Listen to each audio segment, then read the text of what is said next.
For the full podcast, though, we are moving on into that 21 through 30. And we're going to start with Dave, going to give 21 through 30, then Sean, and then I. And then we'll close things up talking about some teams and some guys. Some teams and some guys. Some teams and some guys. All right. At 21, I've got the Nuggets taking Jahmi'us, Texas Tech. At 22, I've got the 76ers via the Thunder taking Kira Lewis Jr., the guard out of Alabama. At 23, I've got the Heat taking Precious Achiuwa, the forward center out of Memphis. At 24, I've got the Jazz taking Cassius Winston, the guard out of Michigan State. 25, I've got the Thunder taking Leandro Bolmaro, the forward from FC Barcelona. At 26, I've got the Celtics going Robert Woodard, the forward out of Mississippi State. 27, I've got the Knicks taking Tyler Bay, the forward from Colorado. 28, Raptors taking Daniel Oturu, the center out of Minnesota. 29, I've got the Lakers taking John Petty out of Alabama. And at 30, I've got the Celtics taking Trey Jones, the guard out of Duke. And before Sean gives his for the audio listeners, because Dave dropped out a little bit, Jahmi'us Ramsey was the first name. He said. Sorry. I'm turning my head to look at What it was then just his name dropped. So Texas Tech was heard. So I'm assuming Texas Tech, that's got to be Jahmi'us Ramsey. But in case you're an audio listener, I just wanted to say that's who it was for the Nuggets at 21 for Dave. Sean, you're up. All right, at 21. Look like you're falling asleep on that couch. Taking Nico Mannion. It's not helping me. 22, 76ers via the Thunder taking Alexei Pokusevsky. At 23, I have the Heat taking Josh Green. At 24, I have the Jazz taking Trey Jones. At 25, I have the Thunder taking Ayo Dosunmu. At 26, I have the Celtics taking Daniel Oturu. 27, Knicks via the Clippers, Sadiq Bey. 28, Raptors, Zeke Naji. 29, Lakers taking Jalen Smith. And 30, Celtics via the Bucks taking Cassius Winston. And then my 21 through 30, the Nuggets at 21 going with Paul Reed out of DePaul. Sixers at 22 go Jalen Smith out of Maryland. 23, the Heat go with Aaron Nesmith out of Vandy. 24, Jazz going Cassius Winston out of MSU.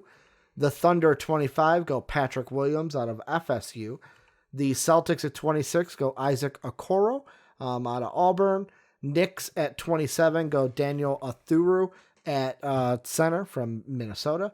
Raptors at 28 go Vernon Carey Jr. out of Duke. 29, Lakers go with Joel Ayayi, I think that's how you say it. Probably not. Should have looked into that. Out of Gonzaga.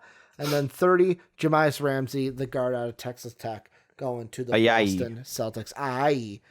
Joel, say it one more time. Jesus. Joel Ayayi. Ayayi. I actually like that name now. Joel Ayayi. Going to the Lakers, he was. But let's start with Sean's team. The Denver Nuggets, they're at 21. Nico Mannion. That's who Sean has. Dave had Jahmi'us Ramsey. I had Paul Reed. Sean, what do the Nuggets really need here? Why'd you go Nico? Yeah, I kind of forgot that they even had a pick. So I was kind of shocked that they ended up being here. With the Nuggets here, I ended up going Nico Mannion because this team still feels like they need more punch off their bench. They lost Malik Beasley. They lost Juancho Hernan-Gomez.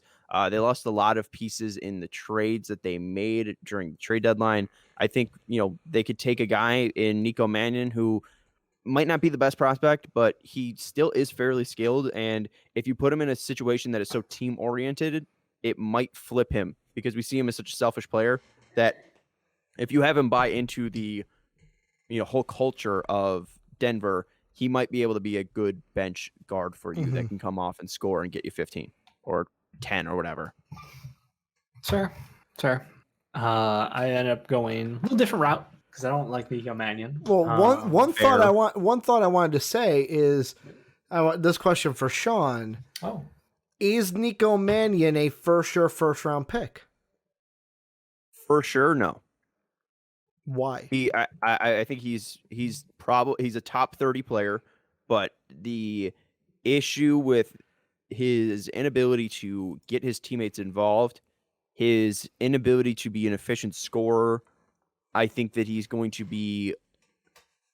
I think his athleticism is not as good as we think it is, and I think it will show in the NBA that he's more limited. However, I don't think he's useless. I think that's where it ends up being. So I don't think he is a for sure first round talent because Mhm. I think that there will be issues coming over to the NBA because there was already enough issues going from high school to the NCAA. I bring that up because Dave, now to bring up your point, what you were going to say, Dave didn't have Nico Mannion at all in the first round.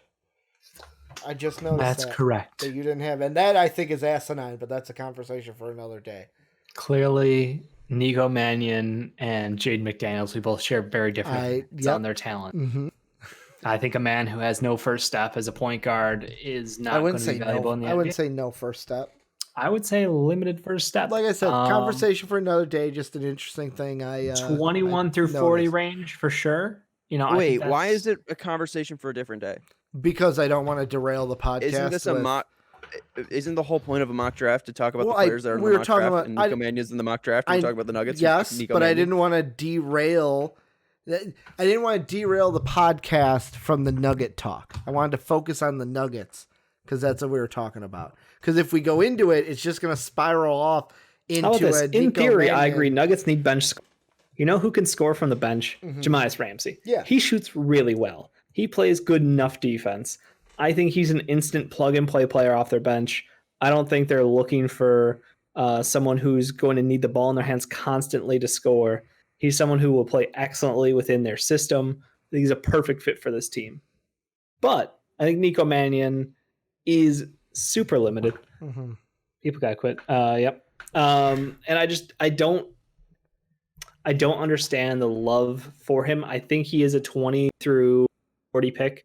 I could see him early second round, late first round, no problem in my mind. But my mock draft, I don't value him that highly. I don't think he has everything it takes to be a starting point guard in the NBA. I think at best he's a backup point guard, and even there he's going to be limited. And we've seen backup point guards who are undrafted free agents come in and be impactful. I think that's the value level he might have. So opinions are opinions, man. Yeah, everybody's got one. Oh, I know. I'm just saying. I think Nico, to have Nico outside of the top 10, I think is just as asinine as you thought that Jaden McDaniels top was. 10 for me. No, top 30. Top 30, first round. He should be. Okay. He's going to be a first round talent. And when it came to the Nuggets, for me, is he a first round pick or a first round talent? Because there's a difference. Both. In 4 years, if we redraft this, is he going to be? I think so. I think so. Yes, but I think the first round talent is for sure. Okay. I think when you say, "Oh, doesn't have a first step," I watch his film and it's like he's got a first step. Is it as explosive as a Derrick Rose? No, it's not up in that level, but he's got it. He can pass. He can shoot. Is he phenomenal at anything? No. That's why, to me, he's outside the top 10. He'll probably go a little bit higher than where he's supposed to because of, oh my God, we need a point guard because there's so many point guards in this draft.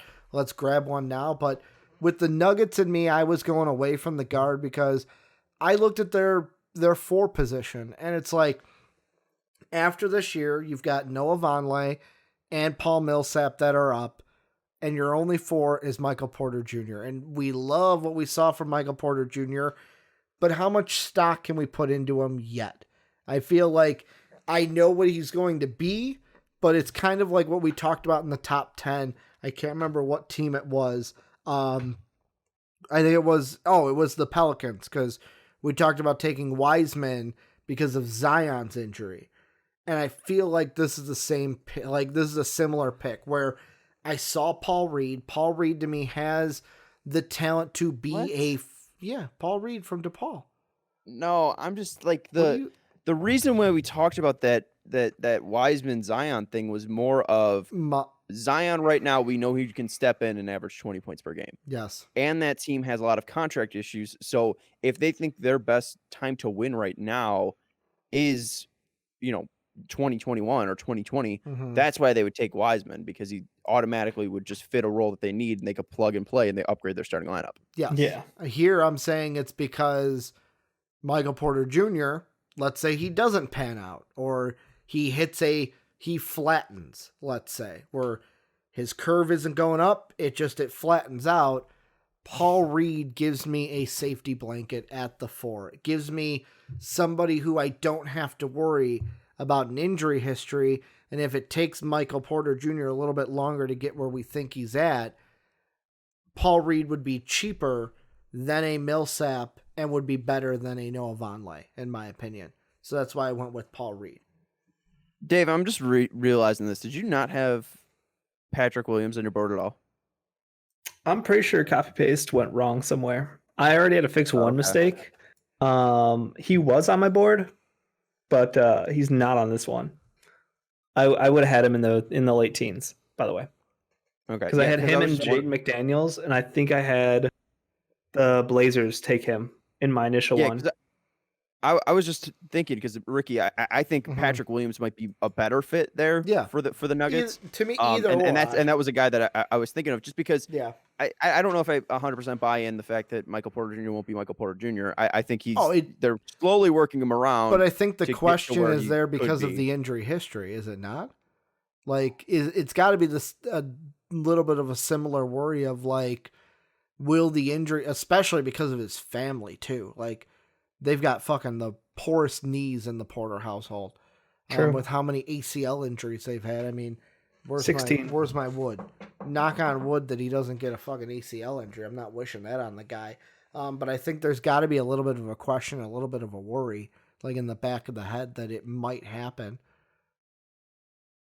I don't know. I think it's ridiculous to think that just because I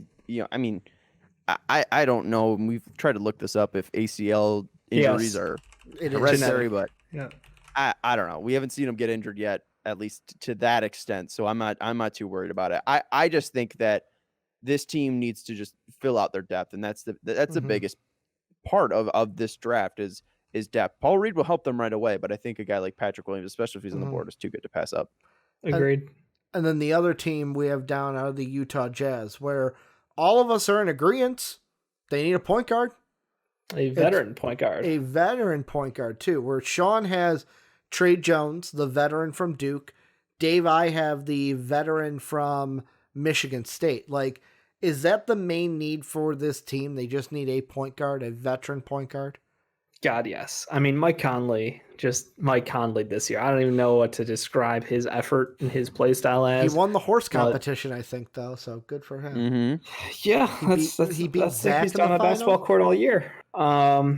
It's just been a disappointment. So I think they need to go address that. I think that getting either Cassius or Trey Jones would be a good fit here. I think either one of these guys can run a second unit. Either one can step in and run a first if necessary. For short stints. So it's win-win. They both played big games. They both had moments in college. I just think that either way it comes out, you need a professional to come in and help this team. You can't grab, a young kid off the, a project, as we're terming it this week. You can't grab a project and hope to integrate them into their offense and hope that they can help you win a championship. This is a team that has great starters at every position and still hit many struggles this year because of the lack of a true point guard on their team at times. So it's pretty obvious to me that they have to go point guard here. Yeah, I think with the point guard talk, it's absolutely true. And it feels like this team lost a lot of kind of not passion, but they lost a lot of steam from where they were last year. It felt like this team coming off of what they did last year, it felt like there was no room but for up, especially adding Mike Conley, who we thought was a better player than Ricky Rubio, adding Bojan, who was a fantastic addition. And it feels like they've just kind of stalled out here. So I do wonder that, even if they take a veteran guard here, what is the future for the Jazz? Because they consistently are a team that are in the playoffs, can find guys somewhere, whether it be Mitchell or Darren Williams or Kirilenko or Boozer, right? Gobert as well. They're consistently able to find guys. I do wonder that with this, is their mentality, okay, let's get somebody that can help us out truly in 2021 or 2022, or are we looking for a guy with a ton of potential to then possibly take over? And, in 2023, we don't have to worry about our bench because we got, X player here. So I do wonder, just because they are in a smaller market, they are in a smaller place, is a shot at a veteran guard, even though that is a big need for them right now, is it going to be something that they truly go after just because of the fact that this team kind of is breaking a little bit at the parts right now with Donovan Mitchell and Rudy Gobert hating each other. Yeah, I mean, that's one thing you got to look into. I think that added there's a question here of like, I know that a lot of people say it about the Lakers and the championship thing, where it looks like this season, this might be the year where the Laker fans are like, oh man, we would have won a championship, but we never know. So, like with the Jazz, I look at it, we never know what kind of noise they would have made this season. Like, yeah, they were for me, I want to say, I would have to look back at my predictions. I don't think I had the Jazz as high as 4. And to be where they were a game and a half away from even being the 3rd seed, depending on how they ended the season. Yep. And we didn't know if they would have turned it on in the playoffs. And if they made a playoff run, we're thinking of them very differently.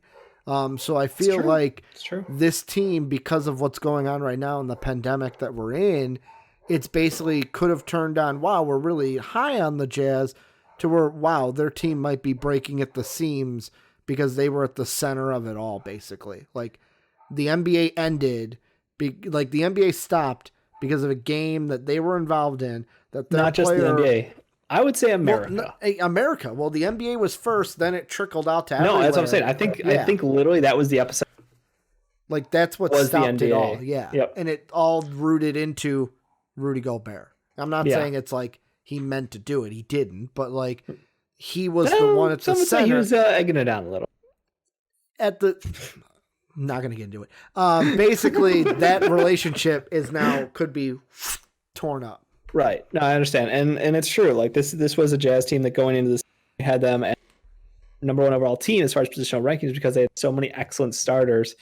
And as much as we talk shit about Mike Conley, or at least I do, they were able to find a way to win a lot of games this year, and who knows about playoff success, but I think their best hope is that Donovan Mitchell finds another gear. I think they got excellent pieces around him, and I think it's just, can he take that step, become a monster, be able to reproduce that in the playoffs? We'll have to wait and see. I don't know. I like the idea of taking a project here now that you mention it, though. That's sort of my role is I like to roll the dice on a lot of players. Yeah. Is there a guy that sticks out?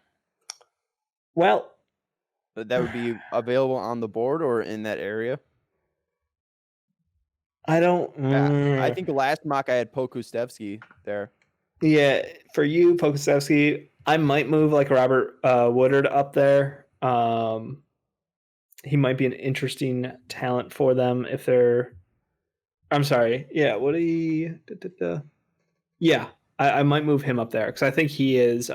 He could be something special as a project. Shown a lot really quickly and could be interesting. Outside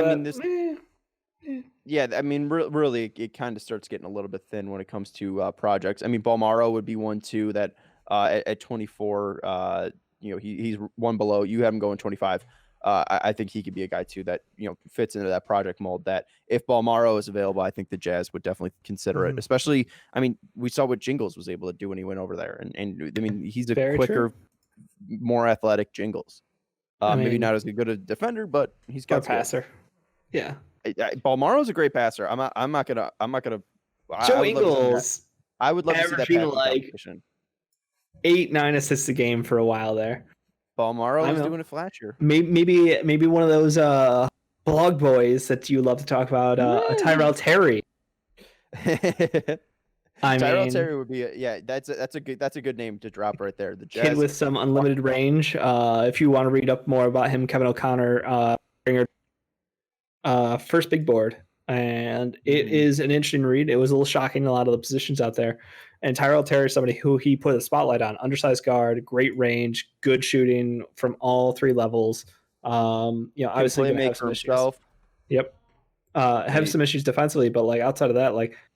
Yeah, maybe we just overlooked him because he's just an undersized guard, but definitely somebody to keep your eye on with his shooting splits. He could be something interesting at the end of the draft, or in the middle if your team falls in love with him. And one thing I want to double back on really quick because I see it in Twitch chat is when we were talking about the Nuggets, Sam, one of our patrons, puts in Denver just take the best fallen stock BPA ? Like MPJ and Ball 2 years ago. I wanted to bring that up to throw the joke in. No, that can't happen anymore because we got Connor Silva. So I mean, the Bulls There are going to is the be question of who taking that fallen guy. Who had the cojones in the draft room to be like, we're gonna take injured player after injured player? Do you think it was Let's not Carnicello? have a false narrative here. Michael Porter Jr. was clearly the best player on the board, so it wasn't because they got but he lucky was there. falling. Evan like, also, He fell. He fell. Like, who would be the and with faller this year? Ball fell, but also that 'Cause wasn't of their pick. injury. They just bought him. Yeah, who would be the So it faller wasn't like this year? That if so and so fell to the Nuggets, they couldn't. For you, it would be Jaden McDaniels. Well, Ricky. yeah, for Jaden McDaniels, it'd be me. It'd be But Patrick for Williams, too. for your boards, Yeah. who would it be? Like, who would be For the the guy Nuggets? that would fall and you'd be like, they can't pass them up? Maybe Oro. Precious for me. Mm-hmm. That's a good name. Yeah, Precious or Okoro. For Sean, it's not even fair because he's got Okoro above him, Patrick above him, Achua above him. He's got Jaden McDaniels above him. Like, do you have anyone that's technically fallen for you? Me? No. Yeah. Why would I have someone fall? I mean, they all fit. I mean, I guess the follower would be Sadiq Bey. It's the biggest faller. Okay. He would fit there with the Nuggets. Okay. He would. Jalen Smith too. Jalen Smith would probably be a little bit of a faller. Mhm. I have him near the 20s, not near the 30s. Yeah. So yeah, I would say Sadiq Bey and Jalen Smith would be the two fallers. Okay.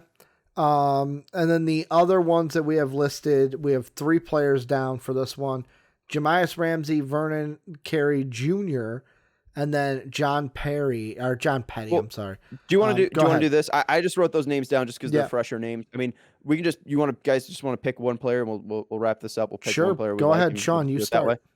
You All right, start, cool. Sean. We'll go Sean, I'm Dave, gonna- me. Should I torture Dave? Yes. Should I torture Dave and just go I don't Ayo know. Dosunmu? Well, I will mention this. It does seem like it does seem like Ayo's coming out. It does seem like Ayo's That's who coming I out, was which gonna is- pick. Yeah. Well, Ayo's just interesting because it seems like he's coming out. So that's the biggest thing that I'm interested in is Oh, he's gone. So Uh-huh. we'll see if he's because he he's had not that coming nice out. video. So He had that Yeah, we'll nice see if he goes- video. we'll see if he goes in the first or second round. Mhm. That's definitely some guy to watch out for. But Josh Green's probably super interesting. I don't know where Josh will end up going. Dave has him at 16. Dave doesn't have AO anywhere on his board. No. I refuse to put him in my first round because of you guys. Ricky I has understand him at he's talented, but it's Ricky has him at 18, Yep. and then I have him 2 spots above AO at 23. But yeah, Josh Ayo. Green's interesting, and I think if you put him on the Heat too, he's one of those guys that would just I think explode. Athletic freak. You put him in that Miami South Beach that they're all competing, trying to have the lowest body fat. I think Josh Green could explode. So Green's interesting just because I don't think everyone has a good feel on him because of Nico Mannion's selfishness, and he didn't really get a full shot in Arizona. And I think he could be a guy that could truly explode in the NBA. Dave, who's the guy you want to bring light to? You want to talk about AO yourself? nope. Nope. I'll hit up John Petty. You tossed his name out there because he hasn't been on our boards yet. I literally fell into John Petty from watching Kira Lewis Jr. highlights. Mhm. I And fell it's into like, him because I was watching Colin Sexton highlights. Nice.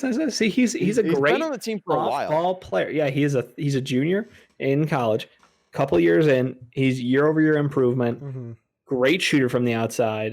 Really Mhm. intriguing off-ball player. So I think he fits nicely as a bench guard for a lot of teams. He can come off the bench, score some points for you. Not a massive defensive liability out there either. Mm-hmm. So I think good coaching, good system. He could absolutely be a great bench player. Maybe work his way up to even starter on some teams because his shooting is that good. Yeah, he was the only kid that on Alabama when Colin Sexton was playing could shoot. Like Yep. everyone else on his team couldn't. I remember shoot. that 3v5 Him, game. yeah, him and Trae Young had awful teammates that couldn't shoot, and John Petty was the only one that was decent Mm-hmm. on either of those Oklahoma or Alabama teams. John Petty was the only decent one. So shout out to John Petty. The age is a little bit concerning. I think he's probably a second rounder though. Yeah, but this year, like, shmeh. I mean, technically, like, I fucked up my first round and, like, copy-pasted wrong because Patrick Williams isn't off the board. Mm-hmm. Yeah, so John Petty is a second rounder. John Petty would be a second rounder. Honestly, I had somebody else at the end of my first round, too, who fell off because, again, same thing. Like, I think me disconnecting while filling out my board Mm-hmm. caused me a lot of issues, and I didn't realize it till now. Yeah. It's all right. For me, I know this is a guy that's not in our 21 through 30, but I'm going to bring him up because you guys did. Kira Lewis Jr. Like, there was a comment, I wish I could find it, where they were like, watch out for him. He going to be rising. And Kira Lewis Jr. is rising up draft boards to where, for me, he's like right there touching Nico Mannion. Nico Mannion's still right above him. No. But I wouldn't be surprised by draft time if Nico what does and Nico him Mannion do switch. better than Kira Lewis Jr.? I mean, right now, I've spoken about Nico Mannion the whole time. I think he's like he's got a little bit of Derek in him. He can pass. He can shoot. Is he elite at any of it? No, but he can do it. Well, And for Kira a team Lewis Jr. like is the an elite- Blazers, who already have their starting point guard, who would need a backup one, I think that could be a good fit. That's why I had him go there. Kira Lewis is fearless. He can facilitate, even though he is a very high volume scorer. And he is also a guy that, even though he is a high volume scorer, can still be a very good defensive presence. And The that's guy why has I such have him lightning right the quick Magic. reflexes. He's got great reading abilities to read defenses and where plays are going to develop, and he is great at jumping lanes. He's not in Nico Mannion's stratosphere because he's way better than Nico Mannion. And I feel like he's going to be rising to where I feel like the next discussion will be Kira Lewis Jr. or Cole Anthony. I feel like he may rise to where it's LaMelo, Hayes, Halliburton, then Kira Lewis Jr. because of like I said, Nico's not elite at anything. I just really like him. And then number 2, Cole Anthony and all the questions we have about him. I mean, you got balls if you put Kira Lewis over Cole Anthony, and it's not because you're stupid. I think it's not. I think it's something that You're hedging bets. I want to do. Mhm. I just don't have the balls to do it. Yeah. Just because Cole Anthony does have so much potential, and it's just that potential word. But Kira Lewis Jr. showed that he could do it, and he did it at the college level where Cole Anthony really didn't. He was an extremely inefficient scorer, and Kira Lewis Jr. did pretty much what Cole Anthony should have done in some ways. He's got a better frame, a better body, at a worse program in Alabama. I think Kira Lewis did a great job for himself, and I think you're not wrong to say that he could be above Cole Anthony. Any final thoughts before we wrap this shindig up? I'm good. Feel pretty good. I don't think this went 3 hours, so we should be good. It might be like 2.5, I think, with this one. But for everyone out there watching on Twitch, make sure to check us out. Patreon.com/MostValuedPodcast. Going to throw up the thank you screen. Thank you to all our great patrons. Patreon.com/MostValuedPodcast is where you get that done. You can join podcast. Sam, who was in here in Twitch chat, he's going to be on a podcast in the future. You can do that at the $10 tier. You can be like Soapy. You can suggest a topic for us to talk about, or for just $1, you can join our Discord, be a part of the community. A watch-alongs, they usually happen. We're going to have one for the NFL draft. If you want to be in on that and talk with us, that is how you go ahead and do it. Also, if you're on YouTube, check out Twitch, twitch.tv/MostValuedPodcast. If you are on Twitch, go ahead and check out YouTube. I don't know the exact URL because it's not a custom URL. I think it's down below on our Twitch page. You can just go ahead and click it. Sean Anderson at Sean_W_Anderson, right? Dave _don't_tweet. And then at Ricky Widmer, I'm the only one without underscores anymore. Dave started it. Sean decided it was cool and took it from Dave. No, he didn't. I needed a professional account, and And Sean you didn't Anderson want was people taking it in thinking every you were fucking fashion. You didn't think that people wanted you to be a Cubs fan, right, Schwarbo? Yeah. So that's where you can follow us on our social medias. Want to thank you guys for watching here on Twitch, listening on podcast services around the world, or watching on YouTube. But as always, have a good day, everybody.